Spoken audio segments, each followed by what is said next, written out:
God, Deuterino.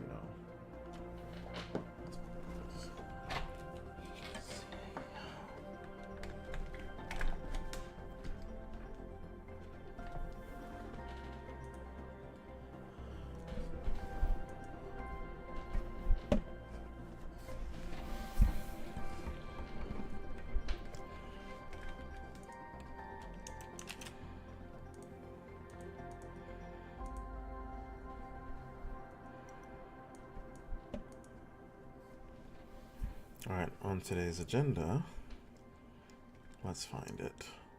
This shit. The Supreme Court's ruling on tariffs is deeply disappointing, and I'm ashamed of certain members of the court. If he were smart, given where his approval rating is on these tariffs and on high costs in general, he would try to get those refunds back to American consumers fast. This is Today as It Happened, Good Friday evening. I'm Jacob Gardenschwartz, here with your chronological look at the biggest events and stories of the day, from the Supreme Court striking down President Donald Trump's sweeping tariffs, to the White House directing agencies to release files relating to UFOs. But first, this morning, congressional correspondent Nathaniel UFOs. gave us a look at reaction to recent developments Oh my goodness. surrounding investigations into associates of Jeffrey Epstein. Let's dive right in. New Mexico's Attorney General has reopened an investigation into Jeffrey Epstein's former Zorro Ranch. The decision comes after reviewing some of those recently released FBI files, and prosecutors say they warrant further investigation. The ranch was allegedly used for sex trafficking of underage girls. Epstein purchased the large property in 1993, built a hilltop mansion and a private airstrip. But we're also getting more information about Wednesday's House Oversight deposition of Just a odd commentary, but it's weird to remark that, you know, a woman should smile more as a woman asks you about the victims of Jeffrey Epstein. Like, I don't know, it kind of screams a general apathy for the victims at a time when it's probably not good to look that way. But whatever, what do I know? billionaire Les Wexner. He's the former Victoria's Secret owner who was questioned about his relationship with Epstein after those FBI files alleged he interacted with young women in Epstein's presence. Scripps News senior congressional correspondent Nathaniel Reed is joining me now live from our DC newsroom. And Nate, this controversy is all around Washington. What is the latest that you are hearing? Well, look, here's the thing about this. It's just continuing all throughout Washington. You're exactly right, but it's not just throughout Washington. It's all throughout the United States. Lex Wexner appearing on camera in a taped deposition in New Albany, Ohio, earlier this week. Only Democrats, worth noting, traveled from D.C. to New Albany, Ohio, to participate in that deposition. There were Republican staff members in the room. But what's fascinating about this interview with Lex Wexner is not only what he told members of the committee, but also what he didn't tell people previously, and that being members of course, the federal government. He testified in this meeting, this closed-door meeting with investigators. The funniest shit was when they, let me find it. the lawyer guy tells him, like, you say more than 5 words, I'll fucking kill you. Yeah, under oath. Hang on, wait, where am I looking for? I want to see that Trump speech. What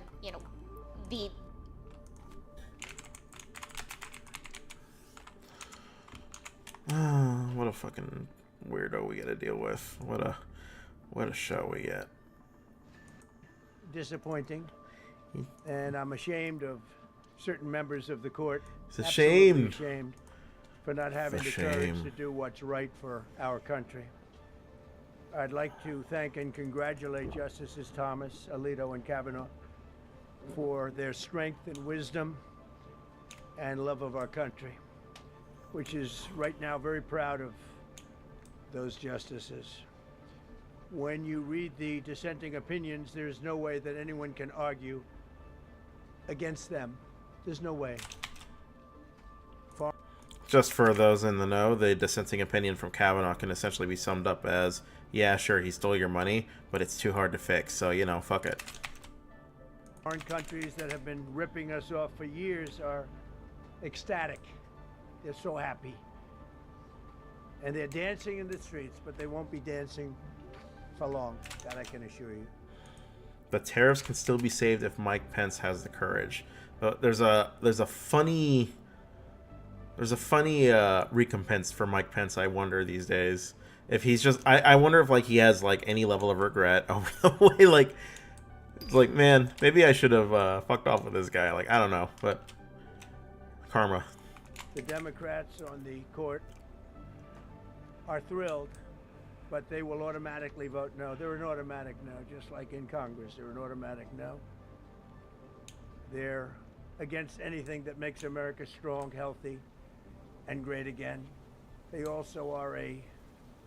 Nothing says making America healthy again, like getting rid of they're an automatic no, costs on the insulin cap. It's a no. We're trying to repeal Obamacare, cutting Medicaid to give people tax cuts, but whatever.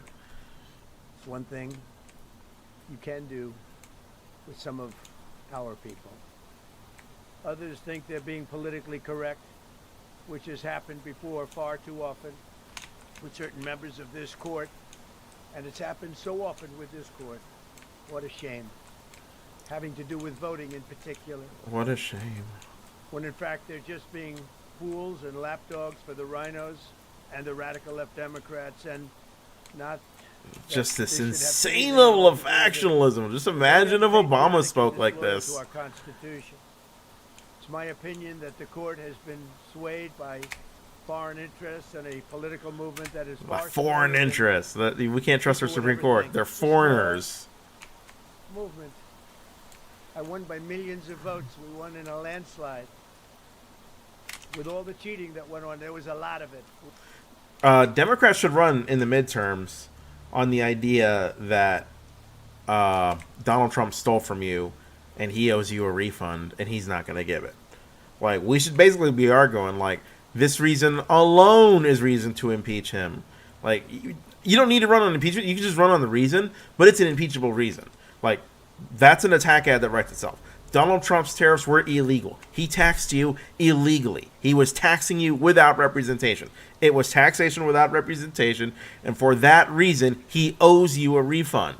If he does not give it to you, he is stealing from you. Like, I feel like that's the attack ad that Democrats need to go by. Like, that's the argument they need to hammer in.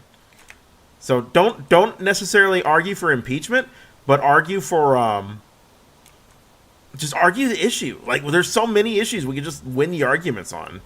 Like the kidnapping of Maduro without notifying Congress was very much the commission of an act of war by one branch of government against another. Like, it's an effective coup d'etat because the president's not. Yeah, he's the figurehead of the country, but there's three co-equal branches. You know, like Donald Trump effectively committed a coup with that action.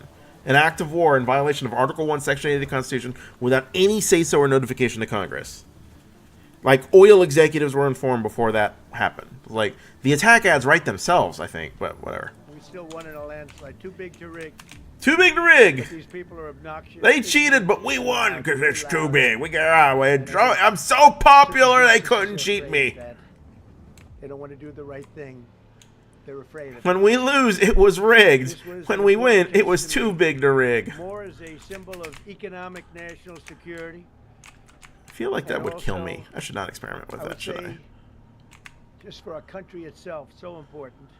So important. Because we're doing so well as a country. We've never done so well. Never been so good. The good news is that there are methods, practices, statutes, and have you said thank you authorities as recognized by the entire court in this terrible decision, and also as recognized by Congress, which they refer to, that are even stronger than the IEEPA tariffs available to me as President of the United States. And in actuality, I was very modest in my ask of other countries and businesses because I wanted... He was modest. What a nice guy. And it's very important. I wanted to be very well behaved because I wanted to do anything, I didn't want to do anything that would affect the decision of the court, because I understand the court. I understand how they are very easily swayed. I want to be a good boy. Why does he talk like that? Very effectively utilized tariffs over the past year to make America great again. Our stock market has just recently broken 50,000 on the Dow, and simultaneously, and even more amazingly, broken 7,000 on the S&P, two numbers that everybody thought upon our landslide election victory could not be attained. Think of that. Nobody thought it was possible to do it within 4 years, and we did it in 1 year. They said you'll never be able. You'll go back and you read. So I'm trying to be perhaps hopelessly optimistic. Get rid of that shit. About our prospects in the midterm by telling myself that it's too decentralized. Certainly he can't do any fuckery. Whatever he's playing, it's not gonna work. But then he sees the fucking voting machines and phone counting, and now I'm like, oh, fuck it. Like, that shit's just terrifying, but yeah, well, that's what we're stuck with.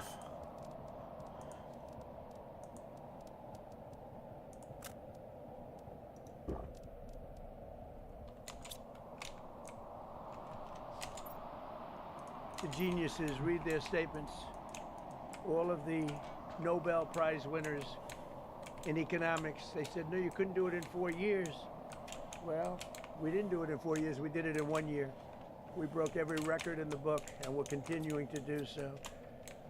Tariffs have likewise been used to end. It's wild to me that people like this guy. 8 wars that I settled. I settled 8 wars, whether you like it or not, including India, Pakistan, big ones, nuclear. I did amazing things. They disagree. Prime Minister of Pakistan said yesterday at the great meeting that we had, the Peace Board. He said yesterday that President Trump could have saved 35 million lives by getting us to stop fighting. They were getting ready to do some bad things. But they've given us great national security. Oh shit, I'm so lost. And together with our strong borders, reduced fentanyl coming into our country by 30%. When I use them as a penalty against countries illegally sending this poison into our country, poison our youth. All of those tariffs remain. Bastards. They all remain. I don't know if you know that or not. They all remain. We're still getting them, and we will after the decision. Guess there's nobody left to appeal to. But again, those 3 people, such respect. I've had a lot of respect for them anyway, but such great respect. Yep. But other alternatives will now be used to replace the ones that the court incorrectly rejected. We have alternatives. Great alternatives. Could be more money. We'll take in more money, and we'll be a lot stronger for it. We're taking in hundreds of billions of dollars. Billions. We'll continue to do so. Billions. To show you how ridiculous the opinion is, however, the court said that I'm not allowed to charge even $1. I can't charge $1. Can't charge $1. I would have used 1 penny, but we don't make the pennies anymore. We save money. Can't charge $1 to any country under IEPA. Not $1. I assume to protect other countries. This must have been done to protect those other countries. Certainly not the United States of America, which they should be interested in protecting. That's what they're supposed to be protecting. But I am allowed to cut off any and all trade or business with that same country. In other words, I can destroy the trade. I can destroy the country. I'm even allowed to impose a foreign country destroying embargo. I can embargo. I can do anything I want, but I can't charge $1. Because that's not what it says. He is just literally a baby. And that's not the way it even reads. I can do anything I want to do to them, but I can't charge. Like, it's wild to me that people think this is a projection of I'm allowed strength. to Like, he's destroy just the a country, whiny but I can't bitch. charge him a little fee. I could give him a little two-cent fee, but I cannot charge under any circumstances. I cannot charge them anything. Think of that. How ridiculous Why does that is sound I'm like a allowed to green embargo eggs and them. ham poem as he I'm says allowed to it? tell them you can't do business in the United States anymore. We want you out of here. But if I want to charge them $10, I can't do that. I can embargo The them. decision's No. incorrect, but it doesn't matter because I doubt even he has unlimited embargo powers. I highly doubt Congress would approved by just, this decision. like, You know, I they get get it, major approved by this questions doctrine, but I highly doubt Congress would just, like, defer, like, entire powers like that. And they're saying that I have the absolute right to license, but not the right to charge a license fee. So think of that. I have the right to license. It's a very powerful word. In many Powerful ways, word. license is more powerful than Powerful. tariffs. In fact, I was thinking about using it. A famously But they powerful came up world with the license. idea that I can license It's so powerful. Like you hear the the power people that there. were opposing me told them to do, but not the right to charge a license fee. Think of that. Who ever heard of such a thing? What Who's license heard of has it? ever been issued without the right to charge a fee? You get a license, you charge a fee. It's automatic, not with this court. But now the court has given me the unquestioned right to ban all sorts of things from coming into our country, to destroy foreign countries. But a much more powerful right than many people ever thought we even had, but not the right to charge a fee. How crazy is that? So crazy. Our country is the hottest country anywhere in the world right now. And it was a dead country 1.5 years ago under an incompetent president. But now I'm going to go in a different direction. Probably the direction that I should have gone the first time, but I read the language. I'm very good at reading language. What's very telling about this is that he has this attitude that he's entitled to the action regardless of the process, right? Like, it doesn't matter what the Supreme Court says. He's going to find a way around it. And I don't even think he says he's going to comply with, like, the ruling. I think he's like, well, they didn't say I had to give the money back, so, you know, I'm still keeping it. And then there's the furtherance of the issue. Like, him saying something to the effect of, what was it? He ends up saying something to the effect of, like, the tariffs are still going to be in place, and in addition to those tariffs, these other tariffs are coming. Like, that phraseology makes it sound like he's going to continue regardless of what the Supreme Court ruled. Like, it doesn't matter if the Supreme Court ruled that these tariffs are illegal. He's going to continue this consumer tax on the American people without any say-so from Congress. Like, that's what it sounds like. And go figure, Republicans who have absolutely no principles whatsoever, basically end up embracing a VAT tax, a sales tax, a national sales tax imposed on them. Like the anti-tax, I don't get it. And it's so funny, too, because people think of it like that Trump is like some sort of a buck against rich elites, and it's fucking insane talking to MAGA for this reason, the MAGA reactionaries. These people are so fucking cringe. Because, like, the brunt of the people that are going to be paying that sales tax are your everyday consumers, because that's who the cost gets passed on to. Like, these people are getting taxed by the president without any say-so, and they're just, like, happy for it. It's fucking weird. Like, have a say-so, you know? Like, represented through Congress like it's supposed to. Oh, fuck that one up. There's a level of cuckery that shouldn't be tolerated. Read our way Not in decent 100%. society. Now I'll go the way I could have gone originally, which is even stronger than our original choice. As Justice Kavanaugh, whose stock has gone so well, you have to see, I'm so proud of him, wrote in his dissent, although I firmly disagree with the court's holding today, the decision might not substantially constrain a president's ability to order tariffs going forward. So Justice Kavanaugh's ruling is like, yeah, why should we uphold the law? Because, he could just find ways around it. Think of that. The decision might not substantially constrain. And it doesn't, he's right. In fact, I can charge much more than I was charging. So I'm going to just start. Although I firmly disagree with the court's holding today, the decision might not substantially constrain a president's ability to order tariffs going forward. That's because numerous other federal statutes, which is so true, authorize the president to impose tariffs and might justify most, if not all, of the tariffs issued in this case. Even more tariffs, actually. Those statutes include, think of that, those statutes include, for example, the Trade Expansion Act of 1962, Section 232. All of these things I know so well. The Trade Act of 1974, Sections 122, 201, 301. And the Tariff Act of 1930, Section 338, all clear. But it's a little bit longer process. I thought I'd make things simple, but they didn't let us do that. I would like to thank Justice Kavanaugh for frankly, his genius and his great ability. Very proud of him. that appointment. In actuality, while I am... Gorsuch ripped Kavanaugh's dissent to shreds. Partners. Jeffrey Rosen is a law professor at George Washington University, and with me in studio, MS Now senior legal reporter Lisa Rubin. Fallon, just run through this for us. What does this ruling say? Yeah, Laura, this is a massive blow to the president for his signature agenda item from a conservative-leaning court that has typically been very sympathetic to the president and his agenda.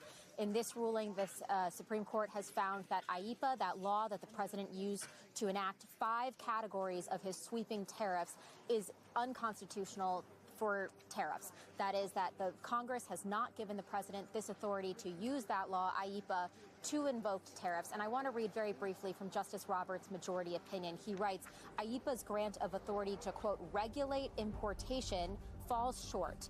IEEPA contains no reference to tariffs or duties. The government points to no statute in which Congress used the word regulate to authorize taxation. And until now, no president has read IEEPA to confer such power. And I was inside court for oral arguments, and much of the discussion and debate surrounded on that word regulate and whether regulate meant tariff. Now, the justices here have found that it does not, that is a power that is reserved for Congress, and that the president does not have the authority to use this specific statute to impose his tariffs. But notably also in this decision, it's written by Justice Roberts. That's not entirely surprising because the Chief Justice, when he sides with the majority, will typically write the opinion for these consequential cases. But notably, 3 of the typically conservative-leaning justices are in the majority here. You see Roberts, you also see Justice Gorsuch and Justice Barrett, who are here siding against the president in this very significant case. Laura? Fallon, thank you for that. And we just have some news from the press secretary, Caroline Leavitt, who said that President Trump will hold a press briefing on the Supreme Court's tariffs decision at 12:45 p.m. Eastern today. Jake, what are we hearing from the president so far from the White House? Yeah, Laura, she dropped that literally at noon on the dot. She was teeing it up for your show, I guess. So we will hear from the president for the first time at 12:45, unless we get a Truth Social post first. This is sometimes how it goes, but it was a bit notable that when this decision came down, the president was actively in a meeting, a bipartisan meeting with governors at the White House. And a White House official that was in the room tells me that a note was brought in, given to the president. This is when the press had already been escorted out, so there were no cameras capturing this in the moment. The president read that the SCOTUS decision had been made, not in his favor. He then addressed the governors directly and said, quote, "It's disgraceful what the courts have done." That was according again to a White House official who was in the room for that moment. In terms of other things that are happening internally at the White House right now, another White House official tells me that obviously at this point the West Wing is very aware. For a long time now, the president as well as other senior officials have been teeing up that they have some way to counteract a decision of this sort happening. Another White House official told me that they are unsurprised by this decision and that this is something they planned for a long time. What we lack at the moment are actual substantive details of how they intend to counteract this SCOTUS ruling. The president, as early as last night, railed against the Supreme Court, saying he had been waiting time after time for a ruling to come down. Take a listen to that. I've been waiting forever. And the language is clear that I have the right to do it as president. I have the right to put tariffs on for national security purposes, countries that have been ripping us off for years. You know what they were doing? Using tariffs. What a country. So sad. Laura, as you can tell, the president pretty fired up right there in that moment. A couple of big questions, of course, right now are, one, what happens to all of the money that companies have already paid due to the current tariff ruling that exists before the ruling came down today? And then secondly, of course, as the White House keeps saying, they have a plan, which we know they say a lot of times. They've been working on something to counteract. What? I hope Democrats are smart about this and decide to frame the issue of the money not being paid back as a theft of money from the American people by a wannabe king. And they should use as evidence of that, like the No Kings protest being responded to with Trump posting a video of him shitting on the largest protest in U.S. history. Like, he's just shitting on people, you know, while wearing a crown, flying an F-16, like a military vehicle. Like, yeah, I feel like there's so much to capitalize on. So God willing, they make something of this, because I think this is peak stuff right here. But I don't know. There's a lot you could choose from. ICE murdering 2 people definitely tops that list, though. Are the specific details of that? Hopefully this press conference and just the hour will give us some new detail there. Yeah, we have a lot of questions about that too. That Jeffrey, I'm going to go to you in just a moment. But first, Lisa, I want to come to you here. What stuck out to you about this decision? There are a bunch of things that stuck out to me. Let's start with the thing that struck both Fallon and I alike. Across 170 pages, Laura, there are 7 different opinions written by the 9 members of the court. That means that while 6 justices got to the result that IEEPA, the statute on which the president was relying, doesn't authorize him to impose the tariffs at issue, they got there in different ways. Think about it as like a choose-your-own-adventure book. It all has the same ending, but what happens in the middle for some of these justices is quite different. The other thing that struck me about it is it's a victory not only for the plaintiffs who brought the case, but for Congress as a whole, even if some Republican members of Congress don't see it that way. If you read Justice Roberts's it should be telling that he's that angry, because Trump fundamentally doesn't respect the nature of checks and balances, which is why like anybody who supports him is just a traitor to the American project. Like, these people shouldn't be called American. MAGA is fundamentally un-American, right? Make America great again, like, rejects the idea it's already great. You know, and all the ways like it's been made not great is because Trump's been like shitting on it. You know, like the fundamental view that people who are MAGA have about America is that America's too brown, it's too gay, it's too feminine, it's too soft, you know, and these are like it's too elite, it's too smart. Like we've come up in a very sectional and racial tension in America that we haven't really seen since like the Civil Rights Movement, arguably. Well, I don't know that I'd say. Well, no, I think I would say that because I feel like years upon years upon years of racial progress has been eroded on Donald Trump, and it's purely as a reaction to the election of the first black man. Like, that's just what it is. It's a white lash. Opinion for the court, you read Justice Gorsuch's concurrence, you see them basically say the power to regulate importation, which was the phrase at issue here, isn't one where we know exactly what it means, but here's what it doesn't mean. It doesn't mean the power to tax. That is a power that is reserved constitutionally to Congress. When it wants to give it to the president, it knows how to do it and how to choose the right words in terms of how to do it. And in Justice Gorsuch's concurrence, he even has sort of a overture to the importance of the legislative process, that it is messy, that it is long, but that in the structure of our constitutional system, Congress's role is one that includes not only the power to tax, but the power to make laws, and that we as a country need to respect that, even if it takes time.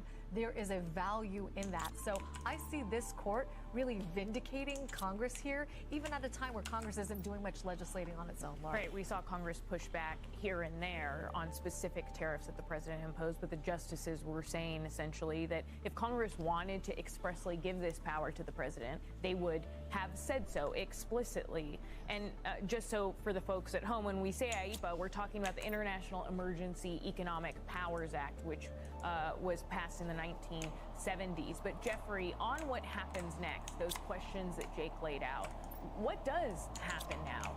Are these tariffs gone? Can the president impose other tariffs that he wants to? And what happens to the money?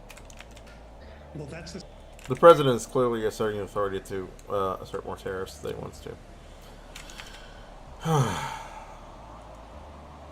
Yay, we're fucked.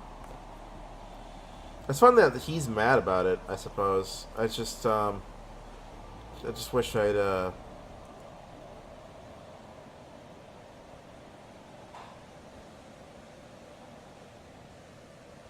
don't know. It feels like frustrating that the Supreme Court spends so much time not checking his power when there's so many, clearly constitutionally flagrant abuses of it.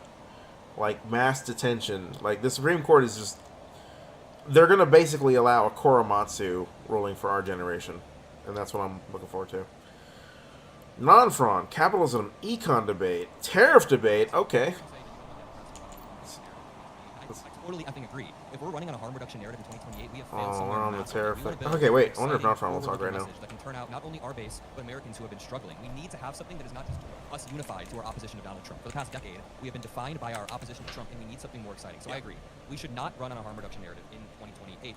But like what you just said, how you just worded your statements was not how you worded it when Jennifer Welch asked you that question. No, so I would vote third party because it's out of my hands at that point. Well, you said at that point it doesn't even matter. Yeah, at that point, sorry, yeah. What I meant is it's out of my hands. Which is the argument that I made with Kamala Harris after like urging the campaign to listen to the warning signs that the people were giving them about their reluctance to address Gaza in a meaningful way, like signaling that they would truly be like an anti-war a party, even though Donald Trump is like a fucking warmonger, trying to get them to communicate that there are meaningful differences between their design overall, not leaning in and not conceding on the white nativist anti-immigrant narrative, knowing full well how devastating Trump's mass deportations were going to look like. I poured hours and hours and hours of commentary into this, thousands of hours of commentary into this, and it's always reduced back to whatever like reasonable soundbite that people can cling on to say, oh, we got him. He's a third-party guy. What do you mean it's out of? Well, you said you would vote third party, but what do you mean it's out of your hands? Oh, perfect. Like you mean like we would lose at that point? I don't know if we would necessarily. I don't know if we would lose. J.D. Vance is uniquely uncharismatic. But we saw that today. I mean, we see that every day, right? I mean, he's a fucking disaster. I still think that Gavin Newsom is particularly weak against J.D. Vance, unfortunately.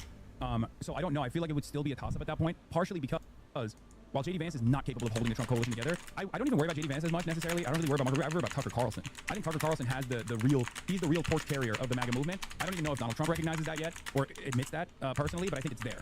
And I don't think that's true, by the way, but I don't think I've not heard anyone else hold that position even.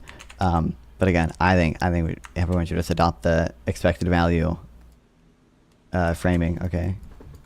Because the difference between the what should you do at the end of the day voting booth thing versus the All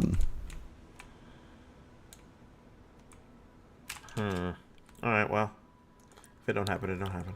more general. Okay.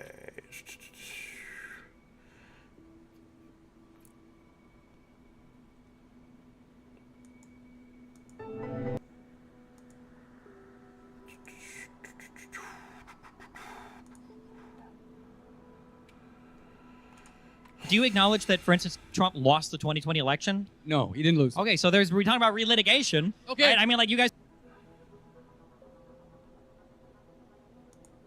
I feel like you have this very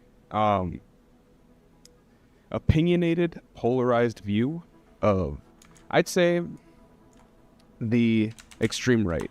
And I think you group the extreme right in with kind of the right, because there's a lot of, at least from my conversation circles, and they're not very active online, and I think maybe what you view and what you see is the active right community that's online, which is absolutely unhinged, and it's absolutely crazy. But I think there is also a lot of people out there that voted for Trump that see a lot of the things that he's done, and they do not speak up as much as they should, and I think that they should. But the few conversations that I've had with people that did vote for him, I am the one included, to where it's, okay, well, you know, the tariffs are a bit crazy, let's dial back, or okay. Hello. How are we doing, my friend? I'm doing good. Okay, so I have this odd theory about Republicans. Basically, I'm trying to like square circle here. I don't understand how we've come to a point where there is a literal state of taxation without representation by the President of the United States. And the party that is nominally supposed to be anti-tax and wears the aesthetic of the Founding Fathers so much embraces wholesale the idea that a person who brands himself as a king, Donald Trump, shitting on the American people, like, you know, at the No Kings protest, for example, you know, could just levy a tax without any say-so from Congress. And when the ruling comes down, the argument is, oh, it's just like his embargo power. It should be more expansive. I mean, I think it's all people. I don't want to say people generally. I don't want to generalize, but like many people in the Trump movement just don't have those type of principles anymore. I think it's all just like the populist rhetoric that like sold them on Trump and stuff. It's not ever particularly serious analysis about their principles and whether or not it aligns with the president doing a universal tax increase or unilateral tax increase. It's all just the populist rhetoric of, we're going to make America great again by having a bajillion manufacturing jobs, and we need to make sure everyone can go to college and blah, blah, blah on one income. It's all just that, like, populist rhetoric. I can believe people could fall for that rhetoric, but it's like so frustrating when you've got this kind of rhetoric coming from a guy who manufactures his merchandise in China.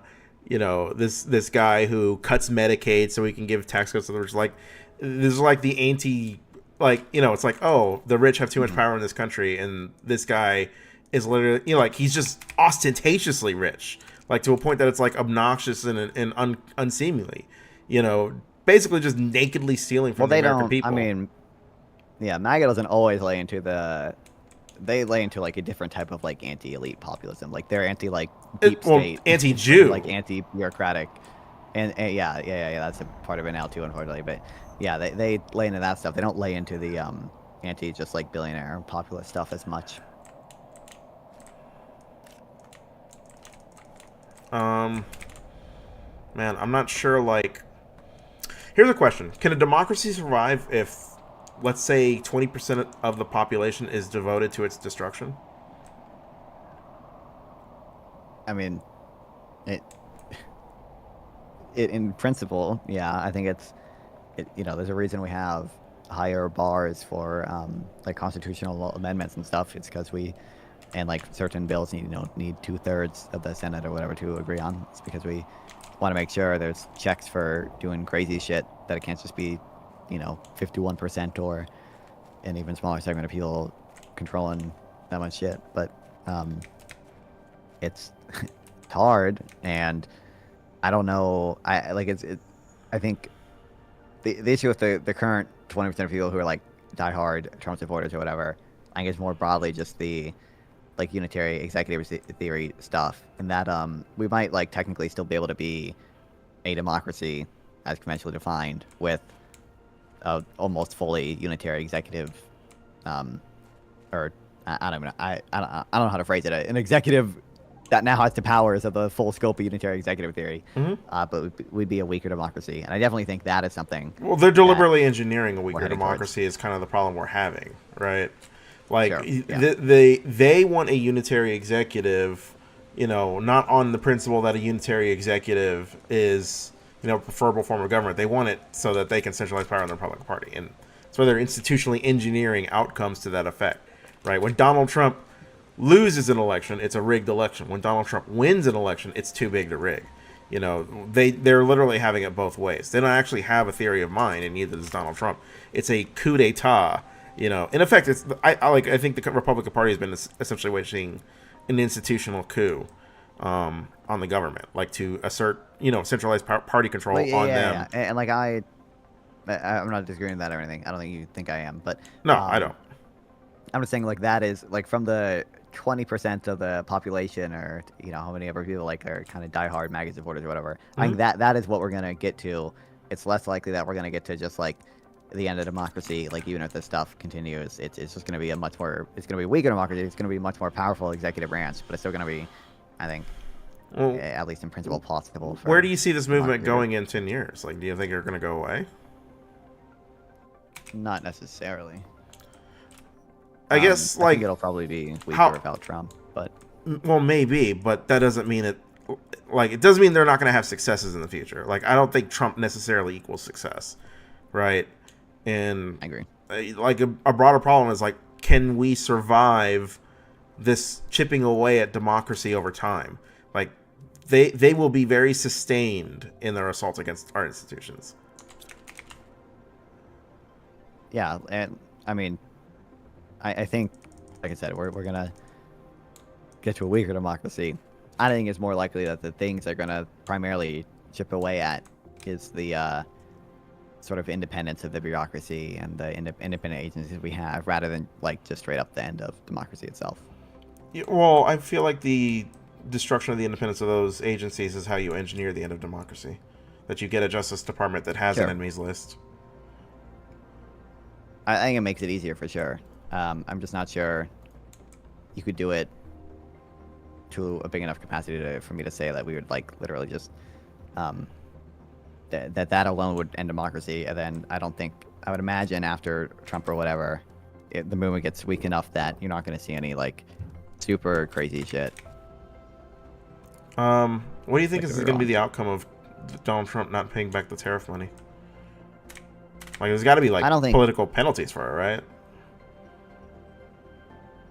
Well, what do you mean not paying it back? Not paying back to the Yeah, he's basically arguing to... like, well, they didn't say I had to resolve it. We're gonna be in litigation for years. It's like we're not giving the money back. Well, so the issue with the refunds is that if they order it, they're gonna order it to be repaid to who like there's the statutory incidence of it, which is mostly corporations. Pretty few people like directly import something, and therefore like very few people like actually directly send money to the U.S. Treasury from, when they pay a tariff.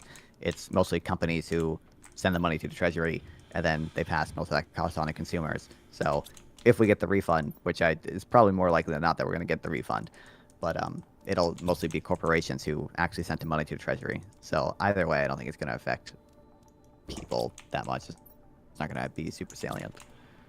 No, I don't think it would be super salient. My concern is more like, can checks and balances survive something like that? Like the president's being ordered to, like, if he's basically been told he stole from the American people. Like, these were illegal tariffs you stole, and he's basically saying we're not going to pay back.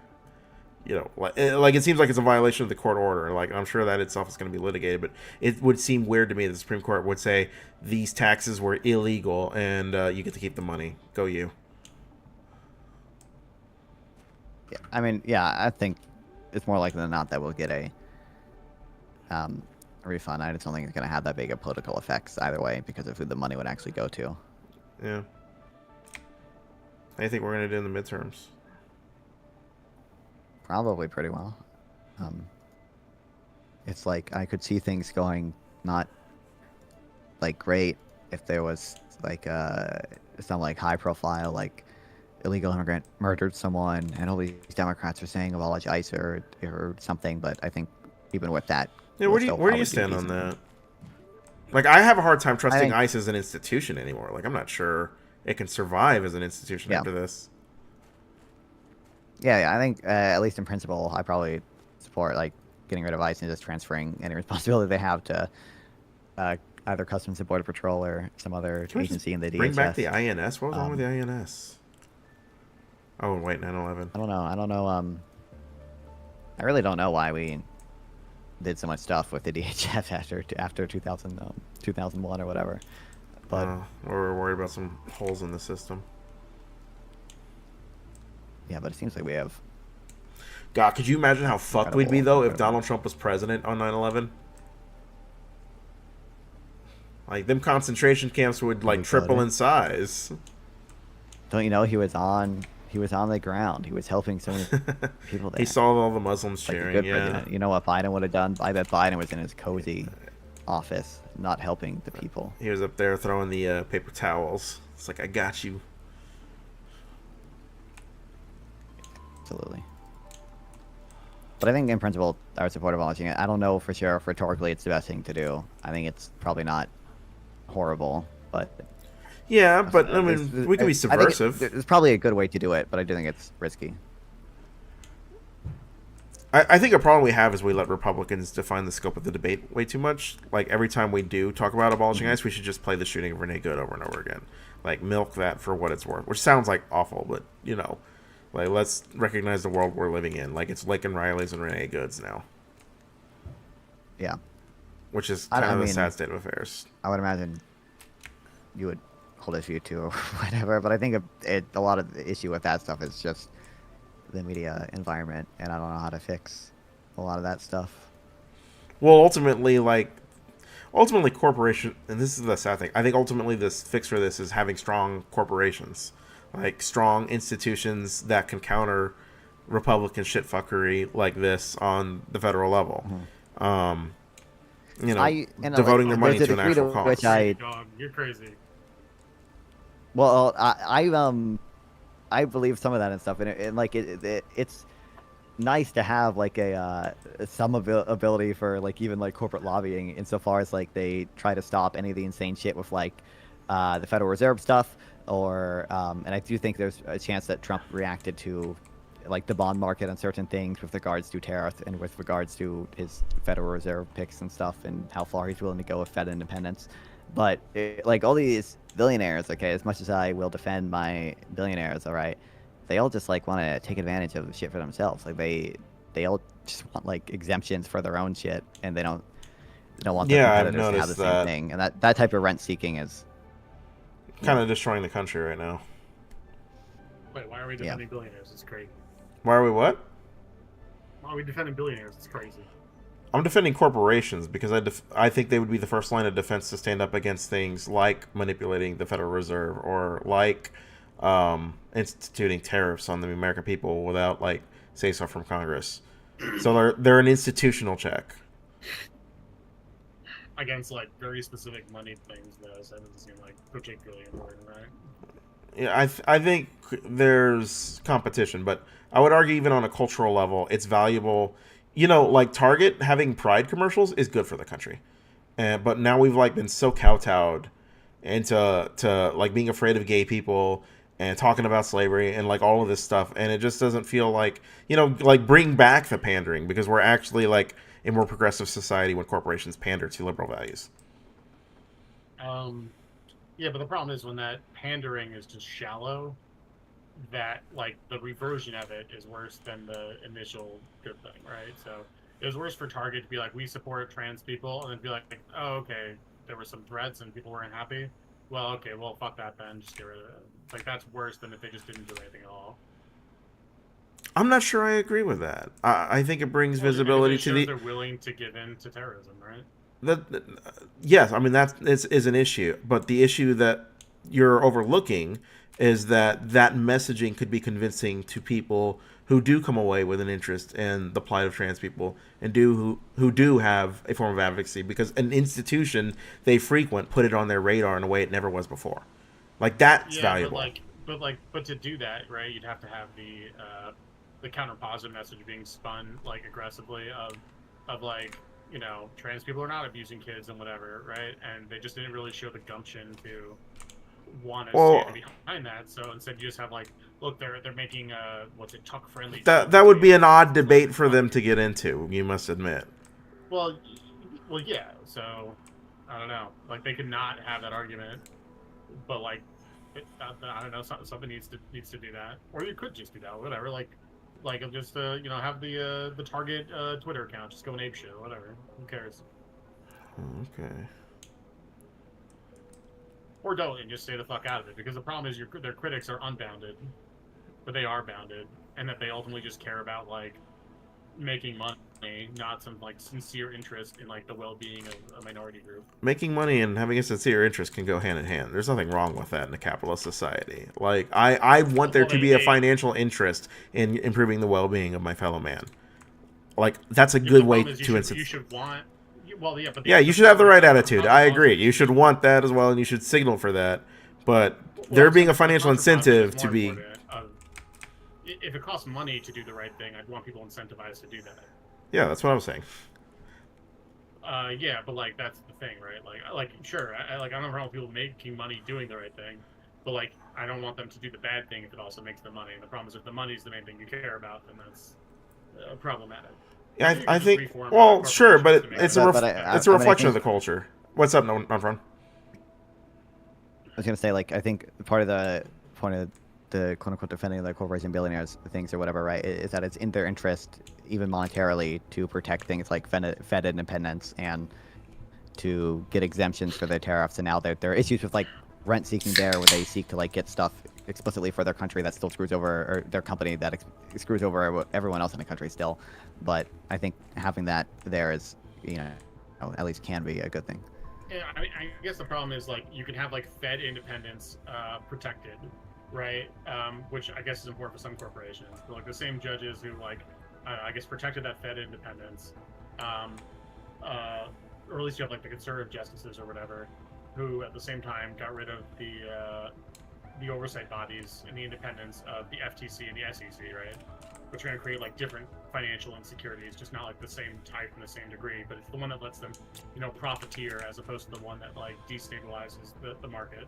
Profiteer at the expense of like Americans and stability, but in like a different way than the fault,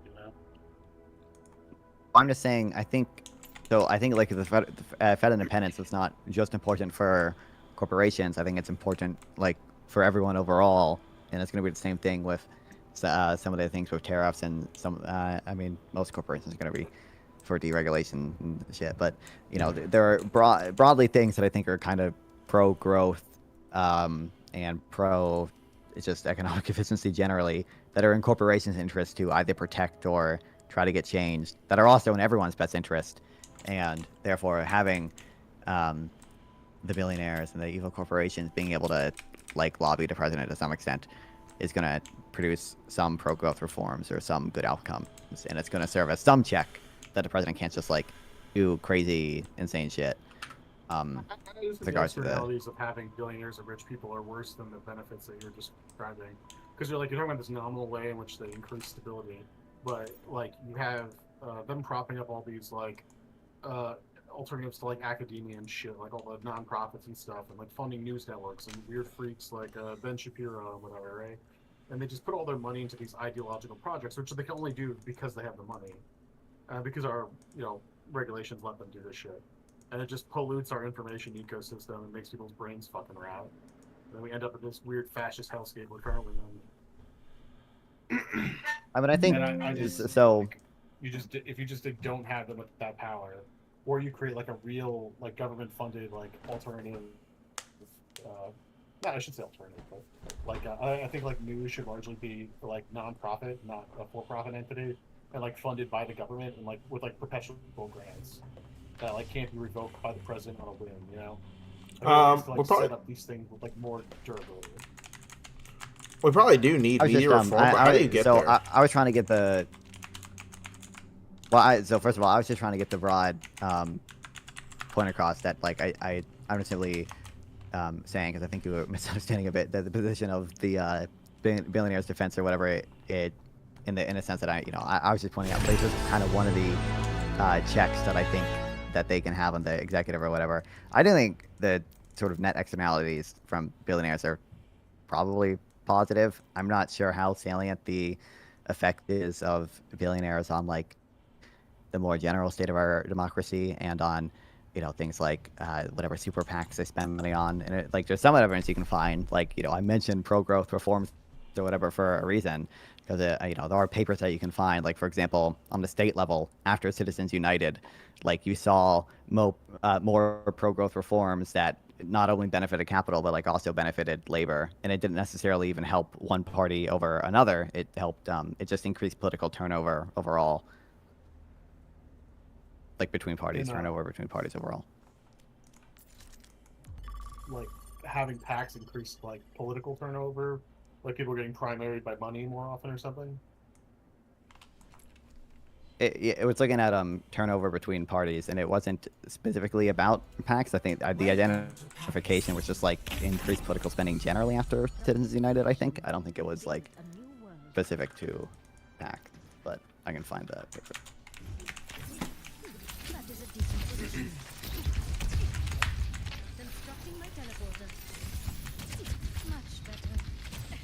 I do think billionaires should donate more of their money, though, to effective charities, but... You think they should? Why don't we just, like... They should donate more of their money to effective charities. Yeah, we can just make them do donations through taxation, and then follow that money to the stuff we want to do, like, as a democratic population, instead of, what some rich assholes.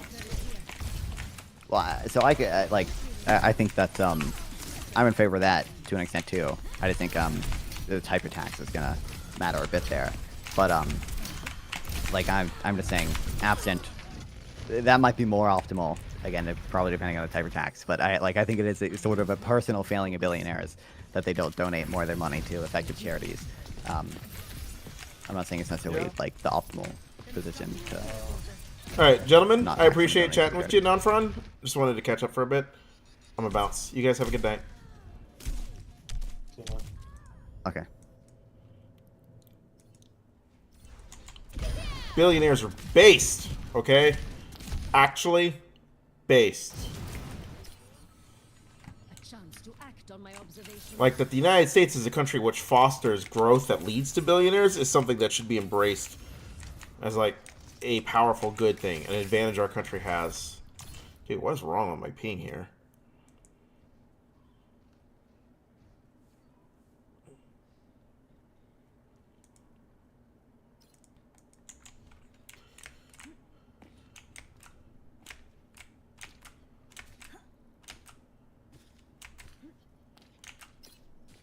Some ping.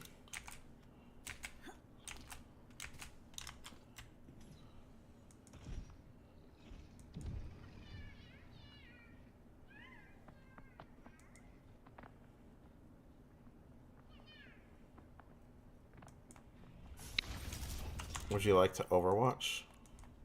Sure, why not? I've been just playing the new heroes recently, and like, my opinion of them, they're relatively underpowered, honestly. Well, the DPS heroes, I should say. Which ones did you play? Emir and like Aaron. You know, the fire chick. Yeah. And they have like they have problems with lethality. Like it's probably a good thing. He has a yeah, this probably is, but like the problem with Emir, he has a burst rifle, right? But like Baptiste as a support does more damage with his burst rifle. Like consistently. Give me Symmetra. No, Symmetra. Oh well. And like playing Aaron, it's like him or fire damage. It's kind of hard to use because like there's so much burst heal in this game that like it kind of nullifies like all of that fire damage you do anyway. Jetpack Cat and Domina are like super strong. Especially Jetpack Cat, she's like a full blown terror. Yeah, insanely so. You logging on? Yeah, I'm on. How's your day? It was okay. Some of my still having like problems with that stupid like kid. That oh stupid kid. God! Don't even get me started. You know what's funny? I came across a YouTube video of a conservative on CNN saying like almost the same exact thing, like verbatim. Like slavery wasn't that bad.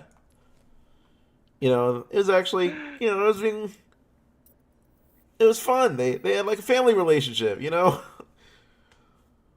Yeah, like a family relationship. God, what is wrong with these kids, dude? Donald Trump's that's the example Donald Trump sets for the future of our country. That's the problem with Donald Trump. I wouldn't say it's just Donald Trump. It's really just like social media, just kind of like has unfiltered. No, let's if you've seen, like, name the elephant. It's who is it on social media? It's Republicans. It's conservatives. Conservatives behave like animals on social media. I mean, conservatives what was it like? Behave like the fucking mafia. I mean, like what was this? This is like basically we're living in basically a post Gamergate like internet, basically, where like just the norms and standards are so low that like. Oh no, I'll give it more credit than that. It's a post 9/11 internet. Really? I feel like this stuff is really started after like Gamergate, really. No, it started to intensify after Gamergate. I could see it back with like the conservatives have been embracing shit fuckery all the way since Bush v. Gore.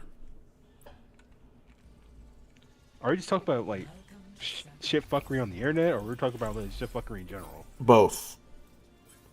Like not necessarily the internet, but means of communications is what I'll say. I'll give you an example. During the Republican primary, George W. Bush funded this push poll against John McCain that asked voters if they would be likely to elect John McCain if they knew he fostered a bastard African child or something like that. Like after John McCain has an adopted Vietnamese like kid or something like that. Like that sort of shit fuckery has existed since the 2000s at least. You know, the Republican Party has long been sliding into indecency and long been sliding into authoritarianism. Bush torturing people. I mean, I can't think of clearer examples of authoritarianism. With a boss like yours, no wonder your company's so exploitative. Not all employees share the values. Okay, what are yours? They are still a work in progress. So what I said makes sense? Like I completely forgot about the African child ship when McCain said, honestly. Yeah. Like, This I knew is. McCain had adopted Vietnamese son. I totally forgot. But then again, I shouldn't have. What the hell? Tap Terra Macho. Yeah, seriously. Yeah, stay safe. I think we should be playing corners instead of just playing on the Widow. Yeah, that's what I'm doing. Widow's right here.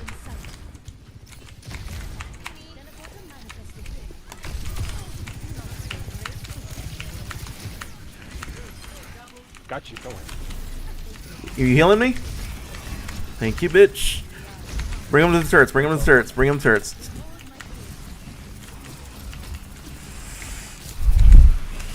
Oh my god. Widow was fucking terrifying.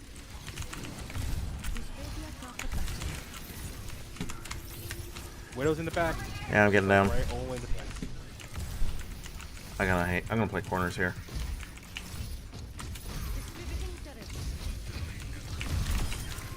Watch is dead. Give me my. You good? Yeah, I'm good.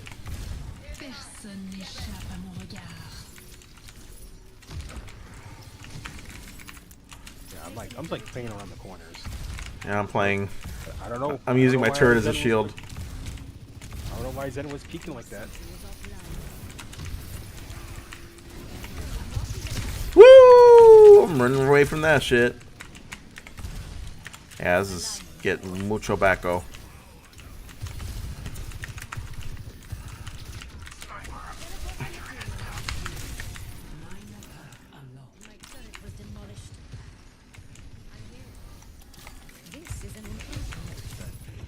I wish I were.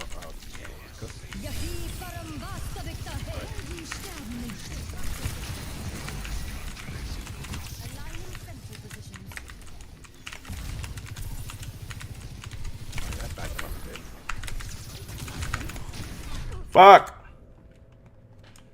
Yeah, Widow could be like a fucking bitch. Yeah, we have no dive.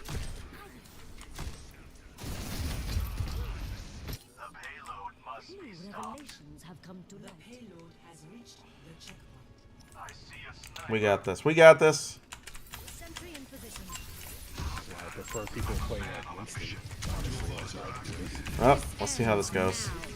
Ooh, it's going good.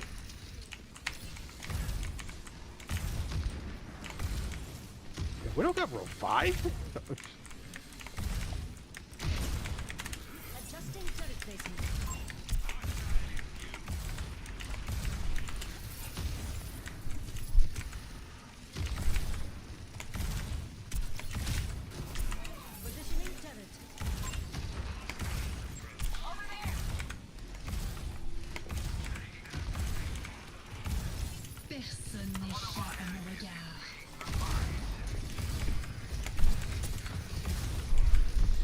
Use my cleanse. I didn't even know they had a Ana. He's dead. I'm doing some dirty things with his Widow.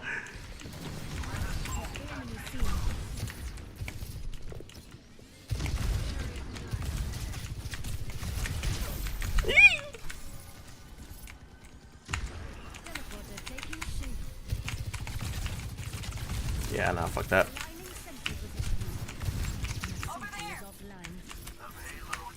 Widow's just like, I don't do it. Save me, save me, save me, save me. Never mind, I'm good. This Widow keeps jumping like fucking trick shot. Mercy 1! I can't hit her. Oh, somebody got her ass.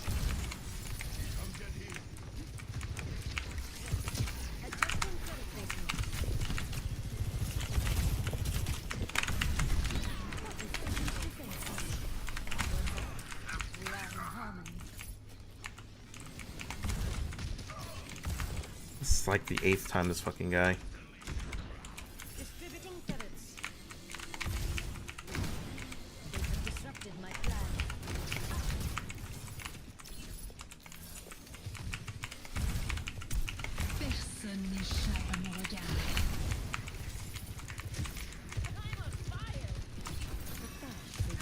Wait, did I not hit? What the fuck?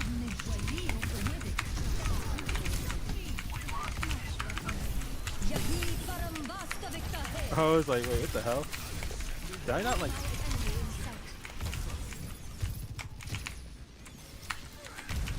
You're the badass. I can't read. My fat ass.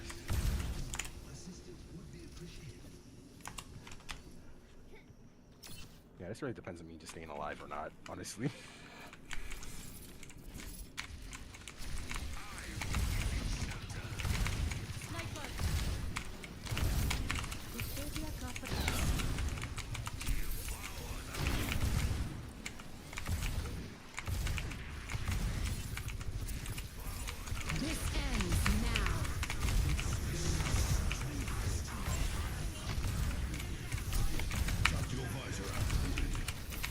Yeah, do all that damage. Yeah, your role is literally just to be the anti-damage. I'm doing some dirty shit to this fucking widow. Did you just out-snipe her? Yes, we're using my turrets as like shields. Is this fun?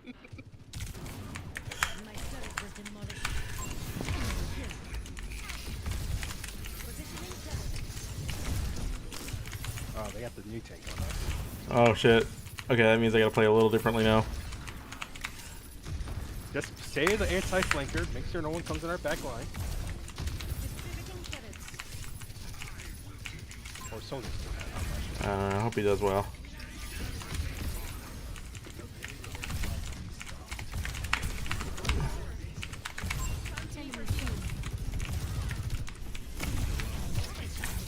Ah!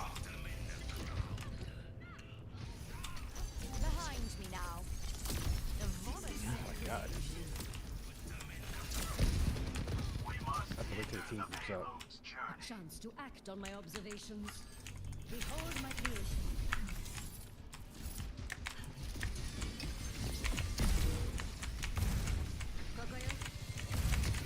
Placing a turret here. My sensor is offline. My technology has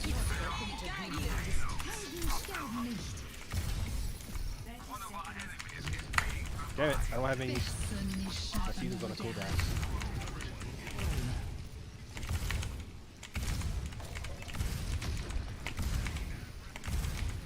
It's kind of scary how this widow keeps sliding. Oh, she got me through the turret.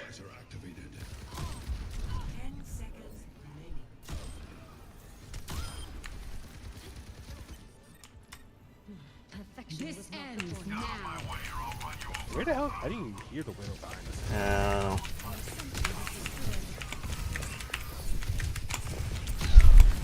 Yeah, that ain't happening.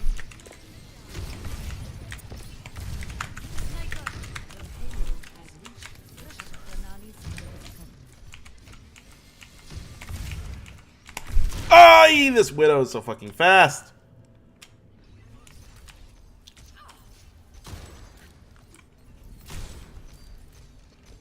Yeah, I'm pin that one on ping. Problem with this map is it's just too many long sight lines for Widow, that's why. Yeah.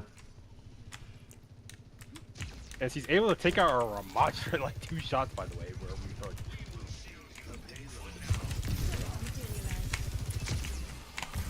We just not allow them to have Pika.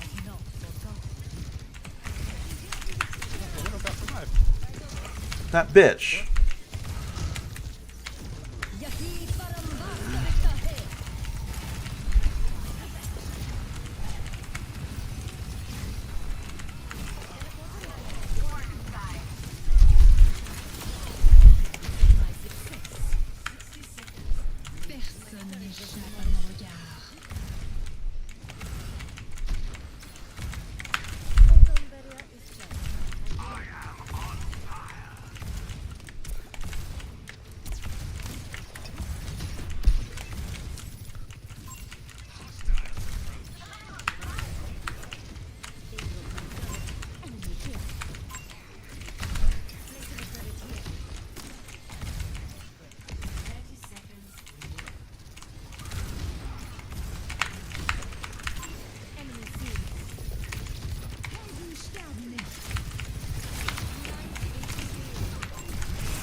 This widow is kind of funny.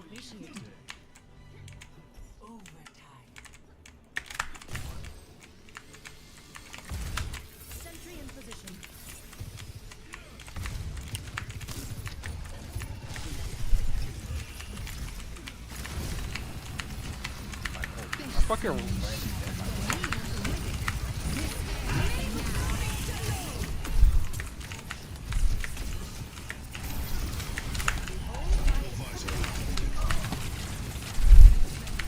Somebody other than me, please! Oh, this is just fucked.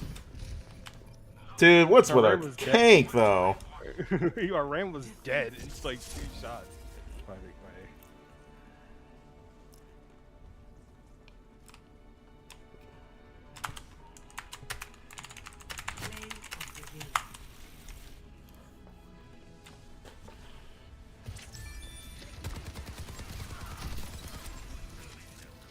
I've got you in my sights. Wow, fuck. I don't have to be so brutal about it. Honestly, our tank should have just played like instant. Oh, I didn't do so well either. I was just counter sniping Widow all game.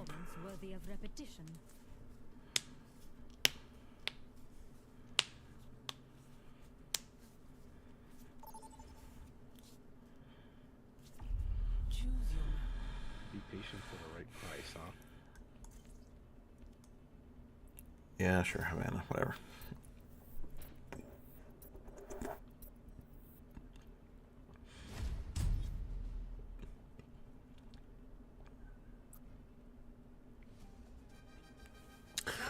GKR and I have this disagreement about the nature of corporate power in the face of tyranny like Trump.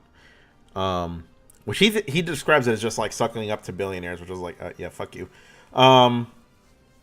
Basically, my argument is that corporations serve as a institutional bulwark against shitfuckery that Republicans do, like waging tariffs on everybody, you know, and shit like that, right?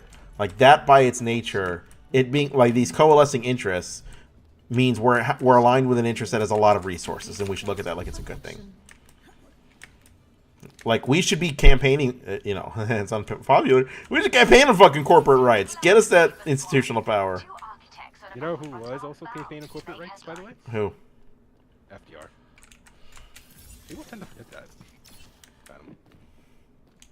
You know, I always wanted to retire here. You know, honestly, the Democrats should double down and be on free trade, but then again, I'm my angry constituents in like the Midwest, by the way, buddy. But who fucking cares about the Midwest? You can gain new voters in the South anyway. Marking my teleporter. Challenging. Stop the payload. The only corporate power that's probably into tariff is probably like techno.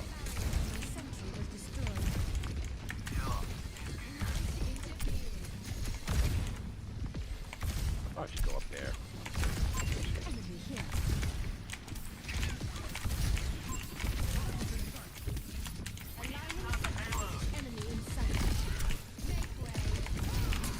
Junk Queen's almost dead. I know. She's like back up.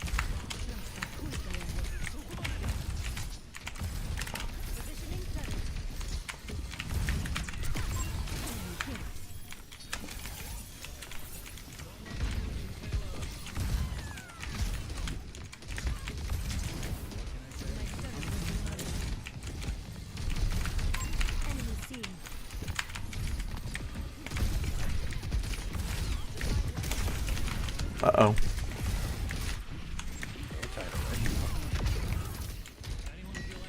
How does Junk Queen only get low health?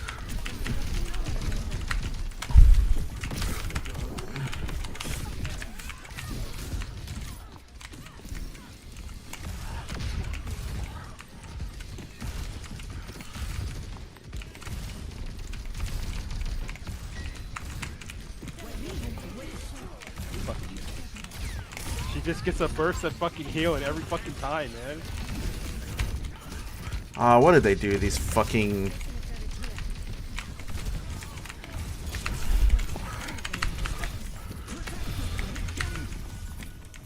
This ain't going good.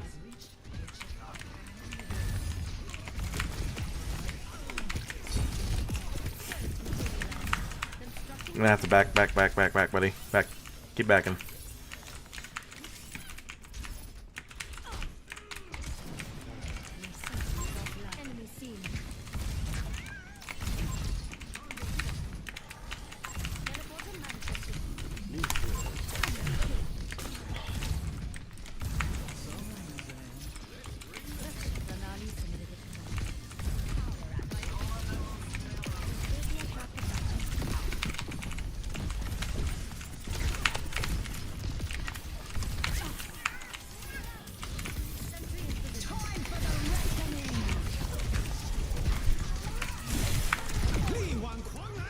Well, we're getting fucking clobbered.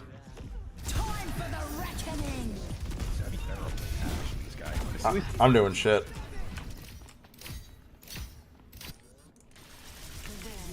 Our tank's doing shit.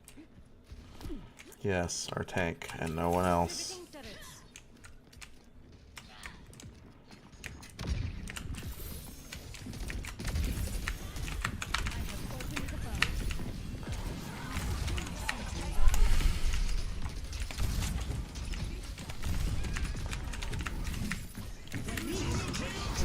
I'll save her way here. Oh, he's nano bladed.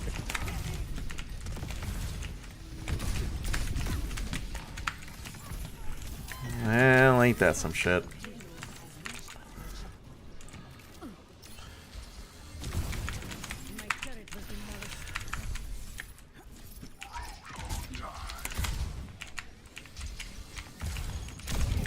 Oh, what is that grenade shit?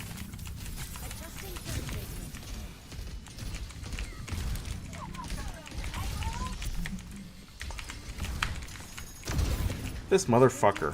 What does that grenade fucking do? Grenade.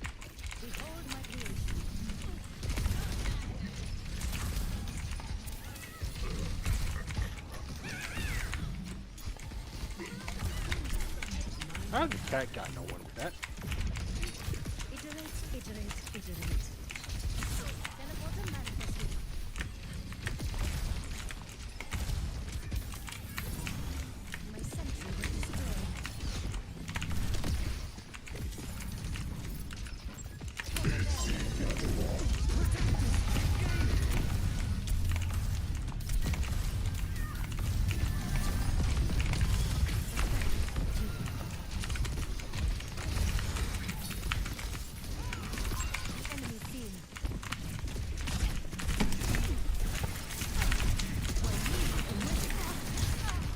Well.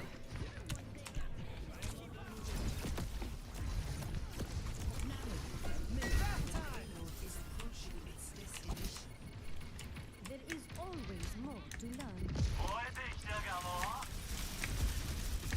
Distributing turrets. Well, that was an embarrassment.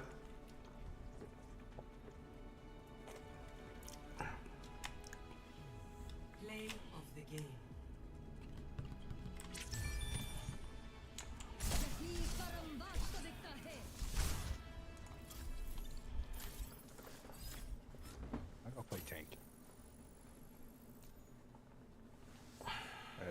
Stop the key so I can change role. Okay.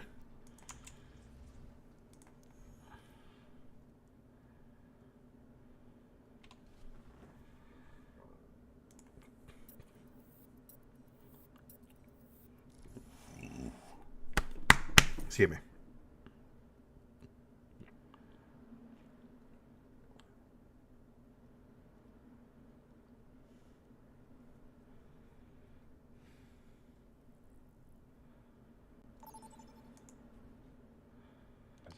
Oh my god, he's a returning player. He was a returning player.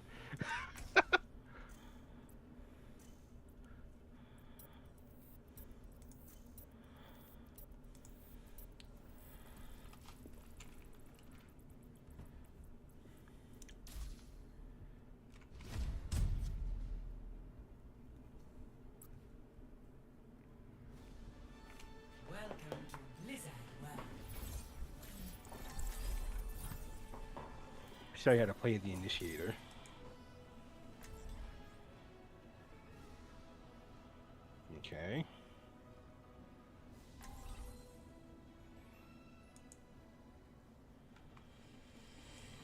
How do you like the new tank? Plays like Sigma, but like slower. Sigma dick, bitch. Wait, that doesn't make sense. But I don't like tanks with no mobility, to be honest. Antiseptic judicial rhetoric cannot do justice to what is happening. Across the interior of the United States, agents of the federal government, masked, anonymous, armed with military weapons, operating from unmarked vehicles, acting without warrants of any kind, are seizing persons for civilian immigration violations and imprisoning them without any semblance of due process. The systemic character of this practice and its deliberate elimination of every structural feature that distinguishes constitutional authority from raw force place it beyond the reach of ordinary legal description. It is an assault on the constitutional order. It is what the Fourth Amendment was written to prevent. It is what the Due Process Clause of the Fifth Amendment forbids. And I can't wait for the 6-3 ruling from the Supreme Court to be like, you know, this is totally allowable. Woo! Hang on, I'm not going up there. Hang on, want to coordinate with TP? Yeah, it saved me a cooldown. Actually, you know what? Never mind. You guys can go in right now. Here, I'm going in. Help me, help me, help me. Hello, Ash. Okay, now I'm getting out. Oh, they have Alicia. I'm coming, Ash. Swiggity swoogity, I'm coming for that booty. You're not escaping me, Ash. I'm out of here. We see what I mean by like being in shit. Back. TP if you need it. Bye, Ash. Bye, Mercy. You see how the Ash was not able to do anything because I was just jumping on it. Yep. That's how you play dive tanks. Yep.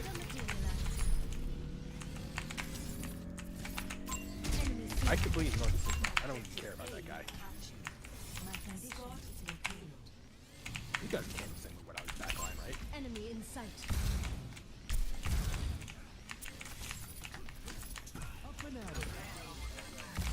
Where is that?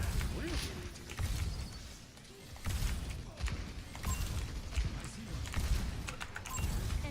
You think you're safe up there? I'm more worried about Lucio though. Are you still playing Lucio? It's gonna... Right now, we could just push cart. Yeah, let's push cart. Just good. Just keep pushing cart. Lucio's not even like bothering them. TP there if you need it. Oh, you definitely need to get out, buddy. Get out, buddy. Get out, buddy. I got light. Oh my god.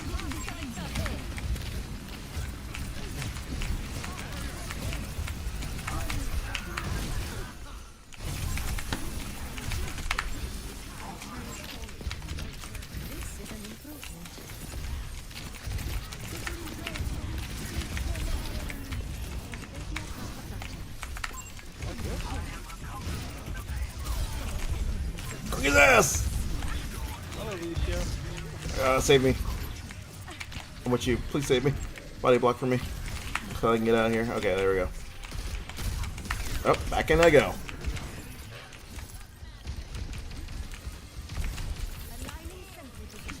I'm out of here.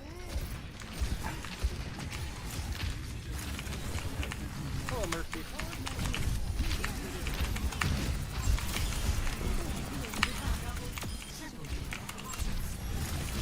Hello, Ash. Bye, Ash. I'll take that. That was some fucking disgusting shit we just did, dude. I don't care about Sigma, bro. I just want their backline. I want that. Yeah, this is a fucking effective dive combo. It's like I don't care. Like you go in, I go in. You just like delete their backline. Sigma can't really do anything. Oh, they have Ryan? Mm-hmm. What's Ryan gonna do, bro? What's Ryan? I think Ryan's even worse or something. Could pin me. That's the big worry. If he tries to pin me, please take the hit for me. Okay, you want to TP onto Ash? Go. Go. Hello, guys. Hello, guys. Hi. Ryan's coming back. Run. Okay.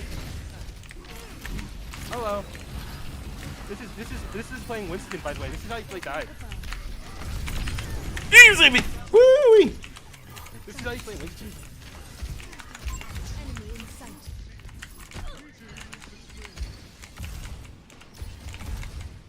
I'll just keep them like, you know, pinned here for a while. You and me both.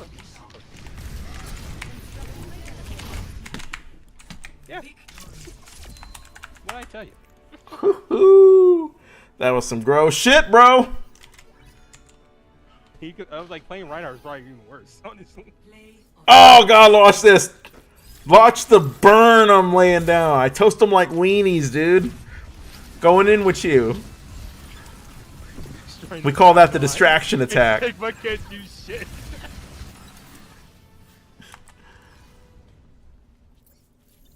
That was some sexy shit.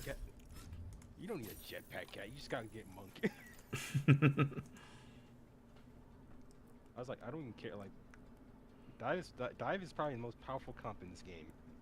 Like,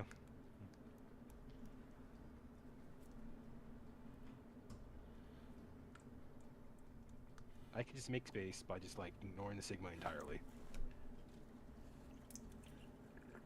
You could play his little poke game. I'm not playing his poke game.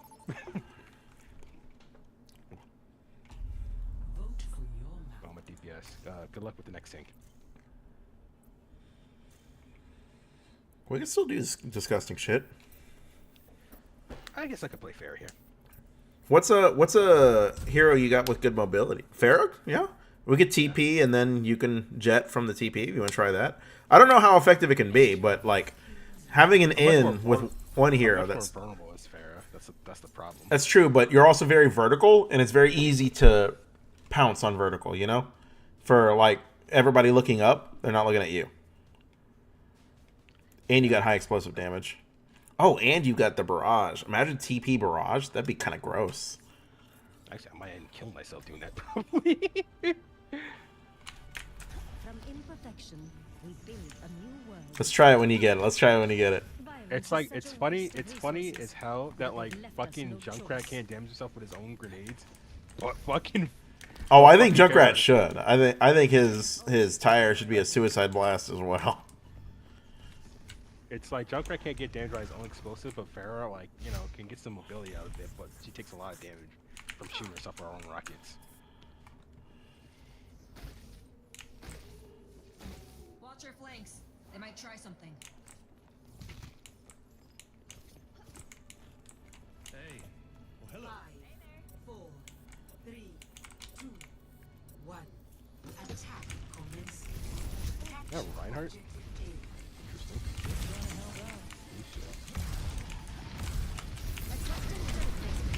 Them cast. Oh. I heard. There's Reaper upstairs.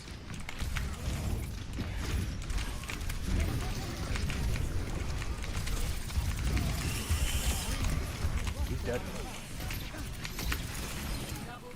Nice. Yeah, you killed that. Is Cass still here? Yeah. We could squeeze him. We could squeeze him. Oh, I didn't get it in time. I got him though. Don't worry.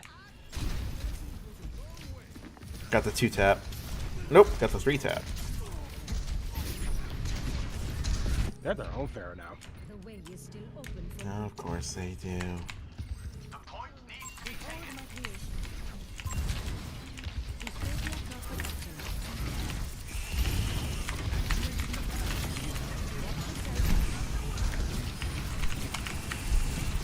I don't know what the fuck this bitch doing. Where's this Pharah?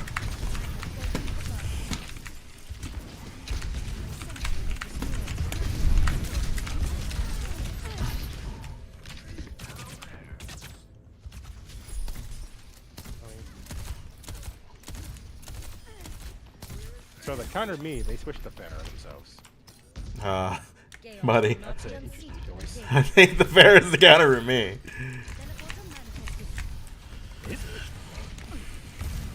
I have my barrage. You wanna wait for TP? Let's get an angle. Come with me. Oh, especially now. Go. Take TP.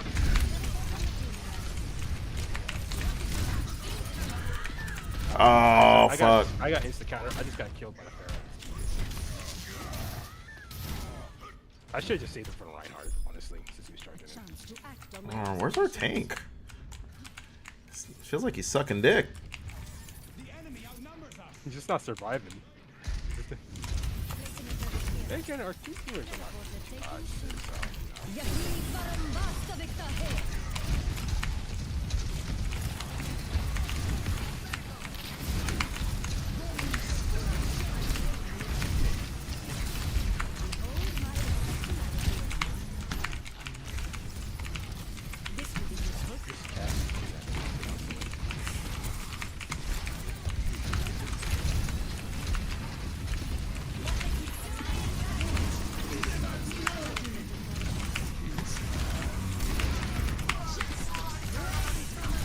Ah, I should have just TP'd out of that. I killed Fair. Yeah, I was trying to kill the Ryan. He was like so close, and I was like, yeah, fuck it, let's commit.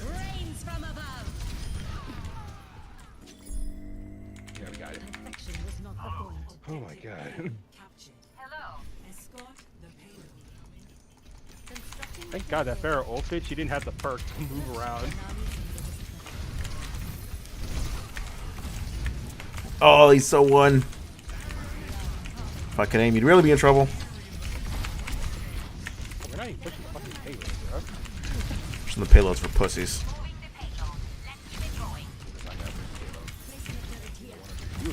This one. No, Blizzard has to make the healer kind of a pseudo DPS role nowadays.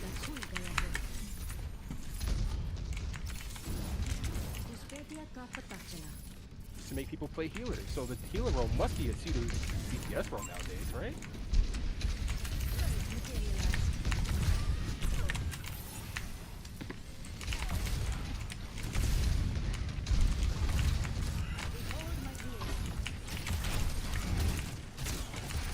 So we have Kiriko's and our healers doing thinking all things like shit.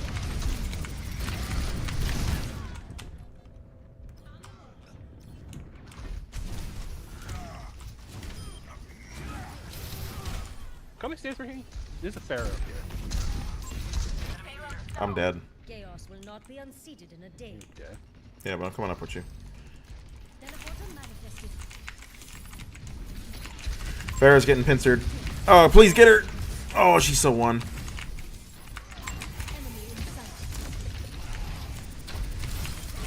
Got it.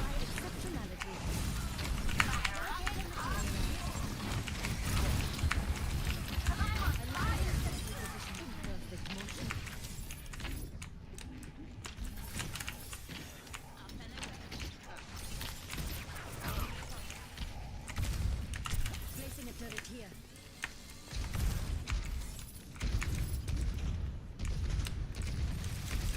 I'm with you. My sentry is offline. Barrier initialized.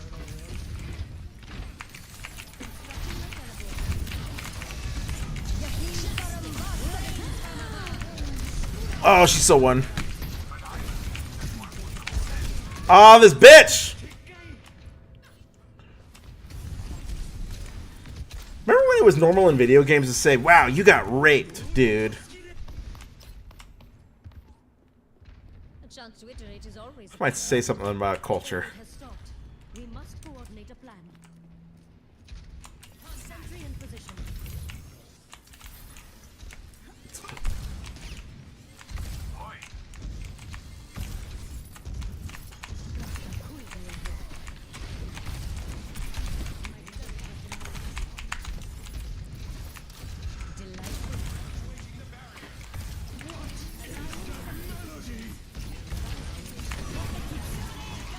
Rocket barrage incoming.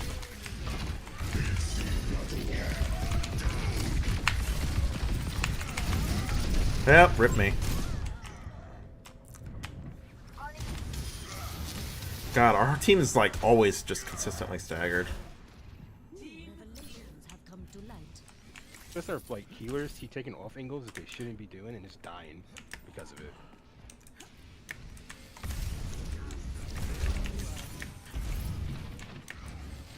So in like instead of supporting our tank, they just end up just dying. And I'm like,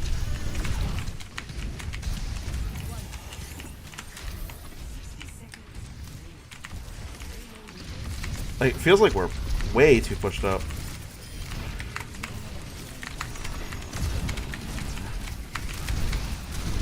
Ah!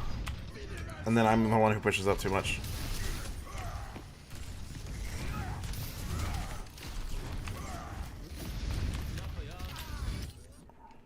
The way is still open Case for in me. point. But both our heroes are in a flank and they just like for no reason just die. My sentry is destroyed.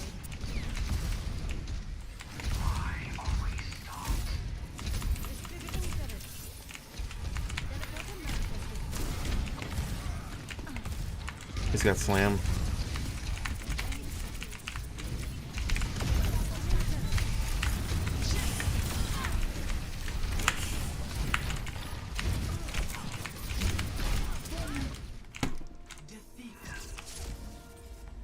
My condition is improved. No, it wasn't GG. Fuck you.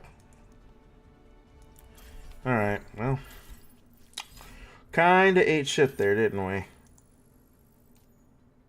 It is what happens when you don't have a competent tank. Or even competent heroes in that game. I wasn't particularly confident in that game.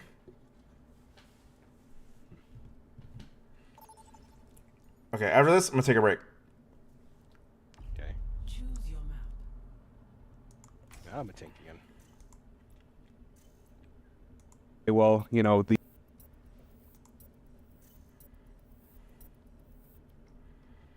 If you don't like AEC, then why do you like Corey? Because AEC is co-opted by white folks, and Corey ain't. White liberals and sock them love AEC because... I'm sorry, but Corey literally won because of the white vote. Welcome to the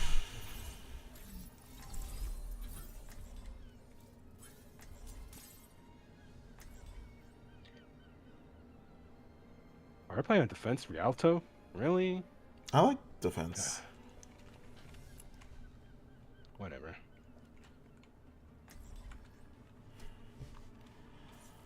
She's an artist. From imperfection. Could do some reverse pins. Those are always fun. Reverse pins, reverse shatters. My techniques grow more Do optimized. goofy shit like that. I mean, I got this jetpack cat now. Yeah, that's pretty cool. Don't do it, cat. The I'm here now. Toshiro Hold on. mentioned you had a daughter blessed by the fox spirit. Could she be? Yes, I'm just gonna play around corners. That's like my go-to right now. Given the fact that our healing situation is too off sports, so yeah.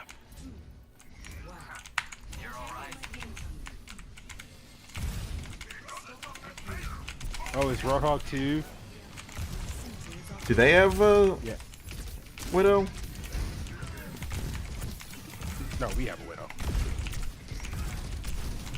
Can you I'm shield playing me? around the corners 'cause I'm playing around. This is a corner we could hold. We could have held there. Alright, here's the TP.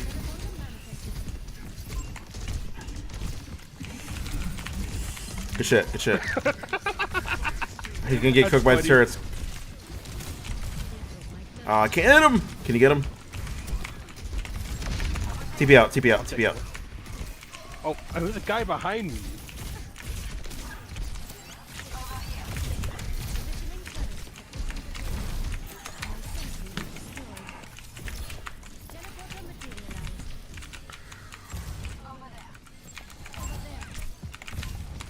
Still a guy in the back behind me.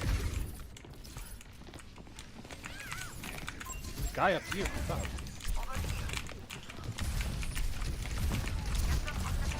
TP in this room if you need. I'm there. Oh, they destroyed my TP! I hate how this TP is so fucking weak now. What the fuck? Internet, internet, internet, internet? Oh, that is some bullshit. I got internet.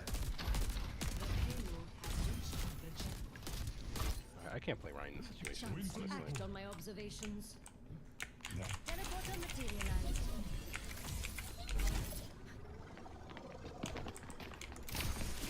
He was just constantly like always staggered. Distributing turrets. No one can hide from my sight. Open the path.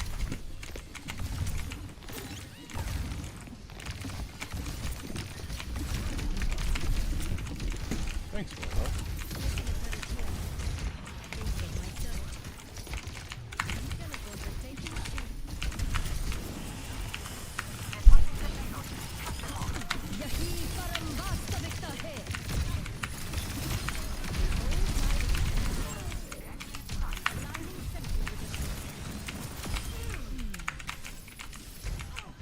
Arrowhog was so fixated on pushing that card, he just completely ignored the back line.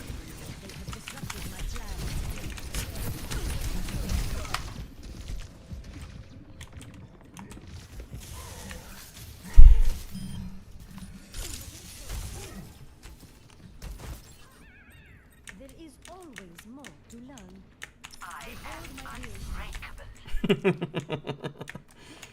The cat has avenged me.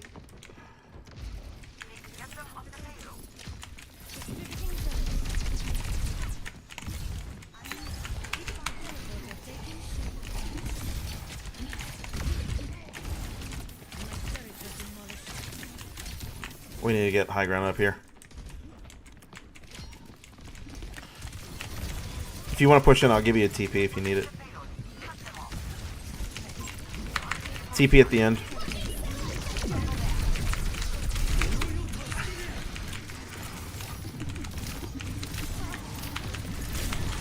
Oh, that fucking... Wait, does beam not pierce at all?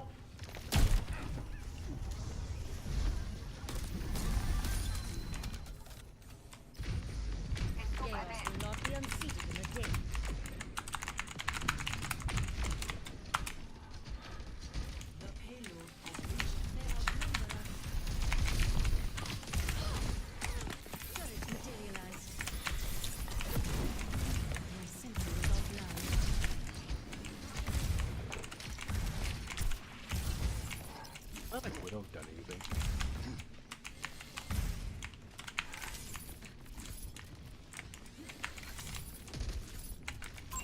Enemy in sight. Wait till I get some poke damage, and when you see it, take a jump.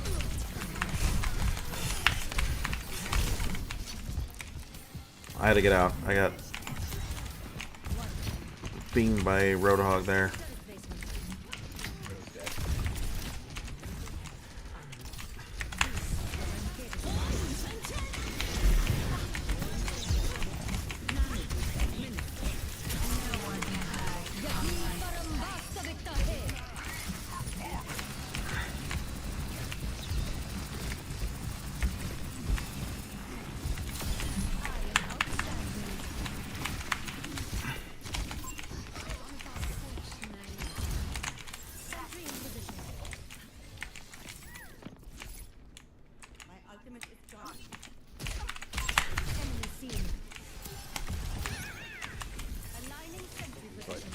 Kind of a waste of an ult, but okay. Nah, anyways, that's some good shit.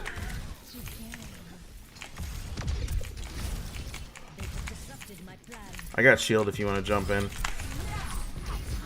Here, now's the time. Now's the time. Come with me. Come with me.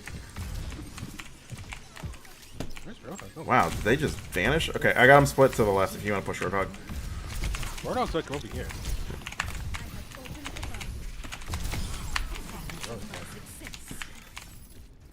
Okay, I'm gonna stack turrets here.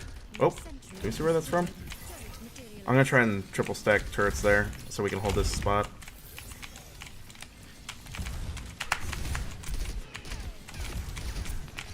Emery won. Well, Emery was one. I can't. Falling back. Yeah. He's gonna poke.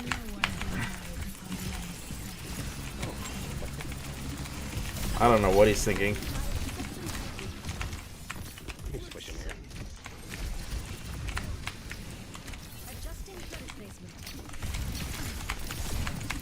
Oh, what the fuck?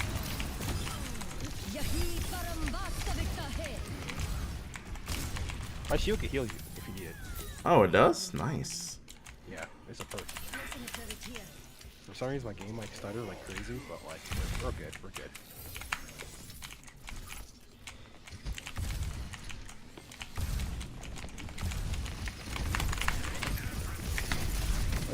I feel like the feuding. Oh, I was hoping you would jump in. Why did you just wait there? didn't want to be exposed. That's why I don't want to feed. Dog, did you not see me with the Ramadra? You had like no HP.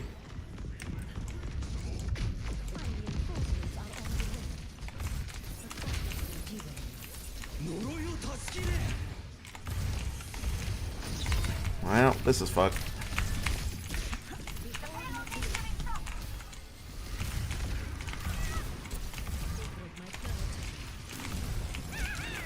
It's not open. It's not open. You can like turn this on. I agree. I don't know why she missed the first seat.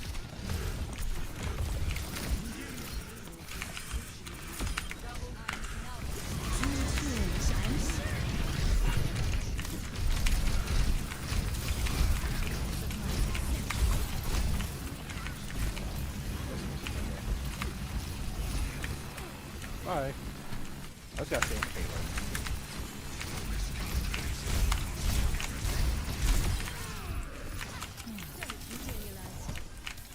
You just can't let them C9 it, by the way. Yeah. I don't feel someone's gonna go somber and try to C9 it. That's why I'm right here. I'm gonna babysit it for a bit.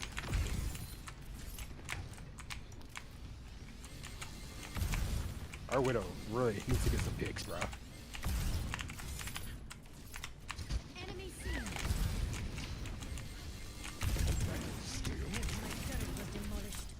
There's somebody behind us. Do you hear this?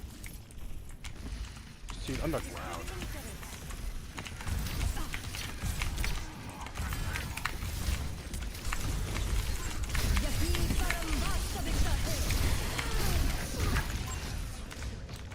I didn't know where you went. Where'd you go?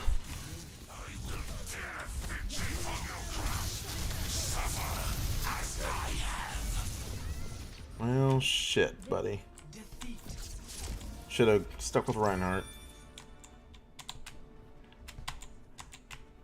It's like with Reinhardt, just been like fucking Yeah, facing been a worse. all fucking Yeah. game. I thought we were doing good against the Roadhog.